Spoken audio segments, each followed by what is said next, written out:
ನಮಸ್ಕಾರ. ಜೀನಿ ನ್ಯೂಸ್ ವೀಕ್ಷಕರಿಗೆ ಸ್ವಾಗತ. ಎಲ್ಲ ವೀಕ್ಷಕರಿಗೆ ನಮಸ್ಕಾರ. ನಾನು ಸಂಧ್ಯಾ. ರಾಮನಗರ ಶಾಸಕ ಇಕ್ಬಾಲ್ ಹುಸೇನ್ಗೆ ಹೃದಯಾಘಾತ, ಆಸ್ಪತ್ರೆಗೆ ದಾಖಲು. ರಾಮನಗರ ಶಾಸಕ ಇಕ್ಬಾಲ್ ಹುಸೇನ್ ಅವರಿಗೆ ಹೃದಯಾಘಾತವಾಗಿದ್ದು ಆಸ್ಪತ್ರೆಗೆ ದಾಖಲಿಸಲಾಗಿದೆ. ರಾಮನಗರದ ಶಾಸಕ ಇಕ್ಬಾಲ್ ಹುಸೇನ್ ರವರಿಗೆ ಹೃದಯಾಘಾತವಾಗಿದೆ. ಬೆಂಗಳೂರಿನ ಆಸ್ಪತ್ರೆಗೆ ದಾಖಲಿಸಿ ಚಿಕಿತ್ಸೆ ನೀಡಲಾಗುತ್ತಿದೆ. ಡಿಕೆ ಶಿವಕುಮಾರ್ ಅತ್ಯಾಪ್ತರಾಗಿದ್ದು ಸಿಎಂ ಭೇಟಿ ನೀಡಿ ಆರೋಗ್ಯ ವಿಚಾರಿಸಿದ್ದಾರೆ. ಬೆಂಗಳೂರಿನ ವೈದೇಹಿ ಆಸ್ಪತ್ರೆಗೆ ದಾಖಲಿಸಿ ಚಿಕಿತ್ಸೆ ನೀಡಲಾಗಿದೆ.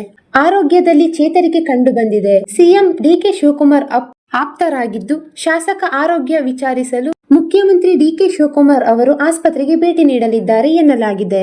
ನಿರಂತರವಾಗಿ ಹಲವು ತಿಂಗಳಿಂದ ಪಕ್ಷದ ವಿರೋಧದ ನಡುವೆಯೂ ಶಾಸಕ ಇಕ್ಬಾಲ್ ಹುಸೇನ್ ಡಿಕೆ ಶಿವಕುಮಾರ್ ಅವರೇ ಸಿಎಂ ಆಗ್ತಾರೆ ಎಂದು ಬಹಿರಂಗವಾಗಿ ಹೇಳಿಕೆ ಕೊಡುತ್ತಾ ಬಂದಿದ್ದರು. ಹಲವು ಬಾರಿ ಮಾತು ಸುಳ್ಳಾದರೂ ಪಟ್ಟು ಹಿಡಿದು ಹೇಳ ಹತ್ತಿದ್ದರು.